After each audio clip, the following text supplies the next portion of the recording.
Ele sempre foi um apaixonado pela música. É um dos mais brilhantes escritores brasileiros, mas confessa que sua maior vocação é ser aposentado. Em nosso programa de estreia, o entrevistado é Luiz Fernando Veríssimo. Está começando Impressões do Brasil.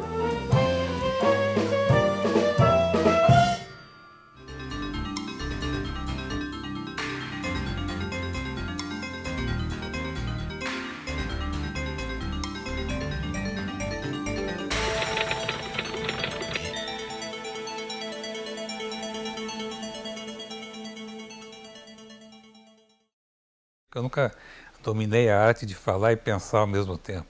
Para mim são duas coisas que se excluem, né? A gente aprende a escrever lendo os outros, né? Eu tenho uma vocação para aposentado. Acho que é o que eu mais gostaria de ser aposentado mesmo. Nascido em Porto Alegre em 1937, Luiz Fernando Veríssimo é um dos autores brasileiros mais lidos. Seus 60 livros já venderam mais de 5 milhões de exemplares.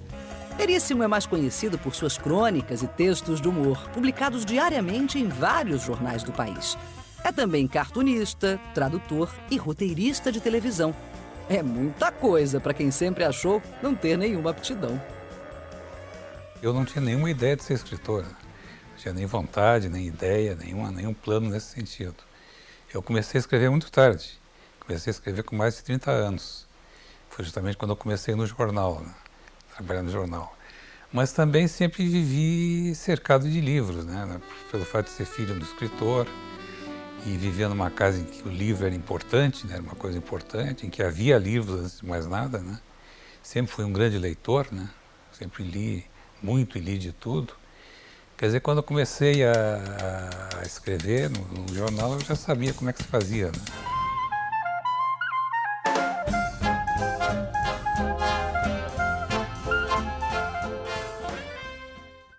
Eu, a minha irmã e um primo nosso, Carlos Eduardo Martins,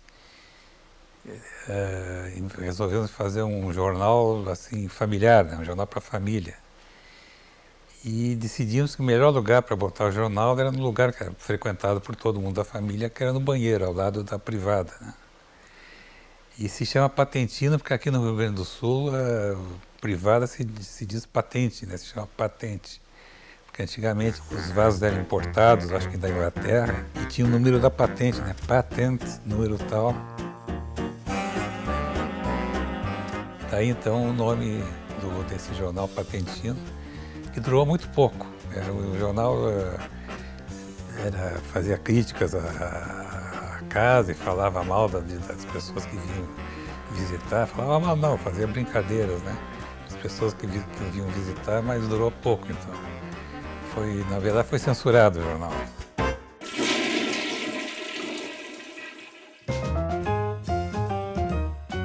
Nós fomos para os Estados Unidos a primeira vez em 1943. Eu tinha de 6 para 7 anos, né? Meu pai foi lecionar na Universidade da Califórnia, a convite dos Estados Unidos, né? E ficamos 2 anos entre São Francisco e Los Angeles. E eu me lembro bem porque era na época da guerra, da Segunda Guerra Mundial, né? E eu fiquei muito impressionado com aquele clima todo de guerra, os filmes de guerra, né? E então eu comecei nos meus brinquedos, nas minhas brincadeiras de garoto, sempre meio solitário, né? Eu comecei a matar alemão e japonês demais, ficar até uma espécie de neurose de guerra, né?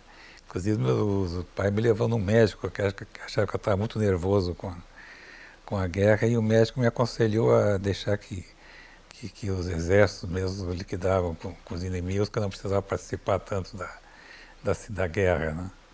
Isso eu tinha, 7 para 8 anos, mais ou menos. E, então, depois fomos uma segunda vez nos Estados Unidos, que foi em 53.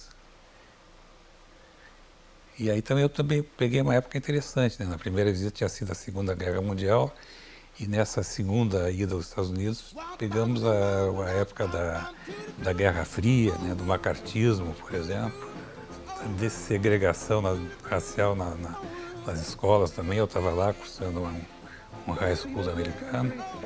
Então foi uma época interessante também, né? This is American justice. Nós sempre tivemos muita música aqui em casa, desde que eu era garoto, desde que eu era pequena, né? E muita música americana, né? E eventualmente eu comecei a me interessar mais pelo jazz. Então, quando nós voltamos aos Estados Unidos em 53, que eu tinha 16 para 17 anos, já que eu estava indo para a terra do jazz, eu resolvi que ia aprender a tocar um instrumento, né? E eu queria tocar o trompete, porque o meu grande ídolo na época era o Louis Armstrong, né? Grande trompetista americano.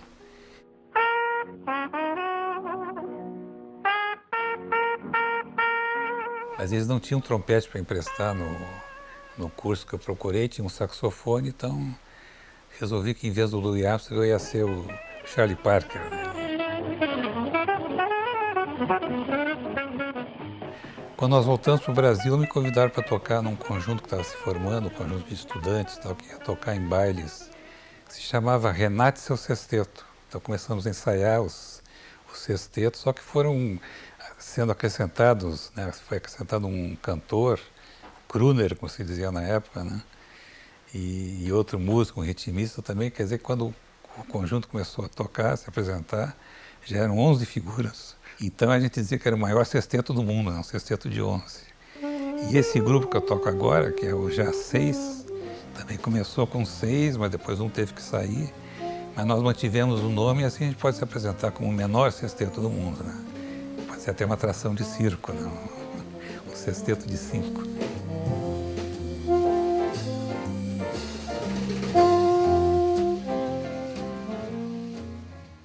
Com esse negócio das viagens, que atrapalharam um pouco os meus estudos, e também pelo fato de eu ser um péssimo aluno, né, ter horror da escola, eu parei de estudar, resolvi parar de estudar, e aí me botaram a trabalhar, né, porque não queriam um vagabundo em casa, então me botaram a trabalhar. Mas então eu não completei, não tenho diploma de nada. Meu pai tinha uma ligação aí com a editora, era editado pela Globo, e também era uma espécie de conselheiro da editora, né? Então me botaram a trabalhar no departamento de arte da editora Globo. Porque, como eu disse, eu nunca tive ideia de escrever, mas eu tinha um certo jeito para desenho, sempre achei que o que eu fosse fazer seria nesse caminho do desenho, das artes plásticas, né? Então comecei a trabalhar na editora Globo, fazendo capas e ilustrações. E depois trabalhei um pouco na secretaria também da editora.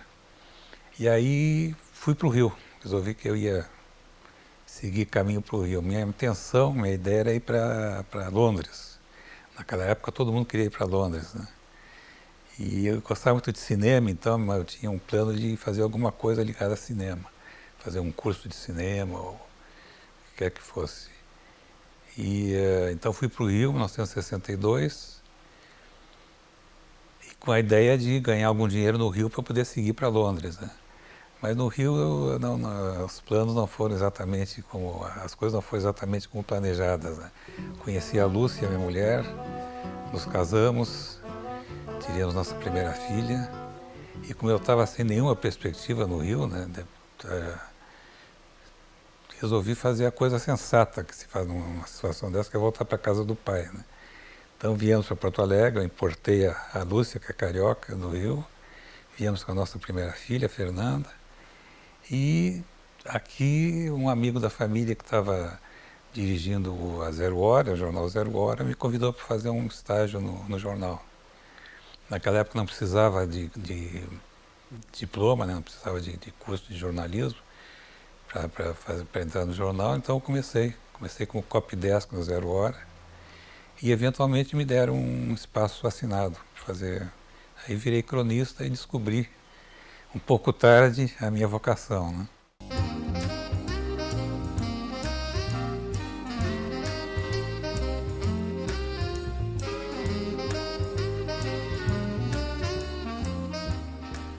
Bom, isso é uma questão que muita gente, né, levanta, se uma coisa compensa a outra, né? Um camarada que é tímido, tem uma certa dificuldade de expressão, como eu tenho, compensa isso escrevendo, né? Quer dizer, diz as coisas escrevendo.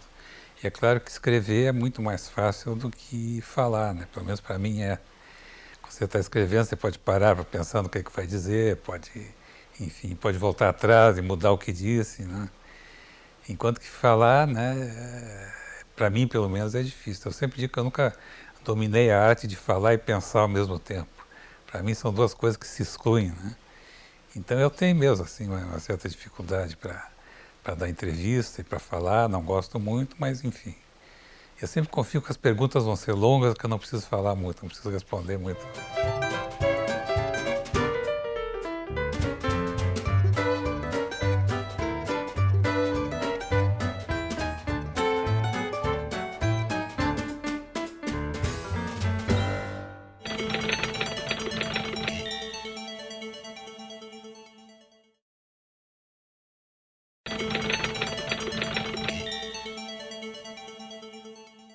Eu fazia 2 crônicas por semana no JB, continuei fazendo a crônica diária aqui na Zero Hora. E depois então a coisa foi evoluindo, a agência, aliás, depois eu passei para o Globo, aí a agência Globo começou a distribuir minhas colunas por outros jornais. Então eu como colunista diário, como cronista diário, eu também fazia muita ficção naquele espaço que eu tinha, né? Quer dizer que a crônica às vezes era conto, né? Quer dizer que desde o começo, desde que eu comecei a fazer crônica, também fiz ficção, né? Em forma de crônica. O Ed Morte era uma paródia daquele típico policial americano, né? Da literatura policial americana, e do cinema também, o detetive particular e tal, né? Com aquelas certas convenções, né? Que todo o livro sempre começava com ele recebendo uma visita de uma loura espetacular, que contratava ele para resolver um caso e tal.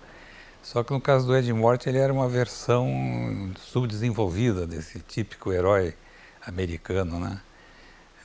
Ele nunca conseguia resolver os casos, sempre, quando conseguia, pagava ele com um cheque sem fundo. Então era uma versão brasileira subdesenvolvida desse herói, né? Desse tipo de herói. Pode entrar. Senhor Morte? Ed Morte? Não fale. Você leu meu nome na porta. Então, que tipo de problema faz uma mulher como você procurar um detetive? Meu nome é Daisy. Eu preciso muito de você. Sim, sei, mas antes vamos falar de trabalho. Por favor, sente-se. Eu preciso encontrar meu marido. E por que você não procurou a polícia? E em Papai Noel você acredita? Eu sempre gostei de homens que têm senso de humor. Mas na verdade estou aqui para achar o meu marido. Você tem alguma coisa dele? Tenho essa foto. Acho que pode ser útil. Aquele rosto me lembrava alguém. Eu já tinha visto em algum lugar. O Analista de Bagé começou com um personagem que eu criei para o Jô Soares. Na época eu fazia parte da equipe de criação daqueles programas humorísticos da Globo, né, com o Jô Soares, Agildo Ribeiro e outros. Nem me lembro como é que chamava o programa. E então eu criei esse personagem que era um garçom, um gauchão, que era garçom num restaurante francês, num restaurante fino francês, né? Só que ele era um grosso, né, um gaúcho grosso da fronteira, como a gente diz aqui, né? Então a ideia, o humor da coisa era esse contraste entre o tipo e o seu meio, né? Aquele gauchão grosso num meio fino, né? Num restaurante fino, ele tentando empurrar pratos gaúchos e tal. Né? Então eu comecei a fazer nas crônicas o personagem, só que desde garçom, um psicanalista. Mas a ideia é a mesma, né? A psicanálise é uma profissão que requer o máximo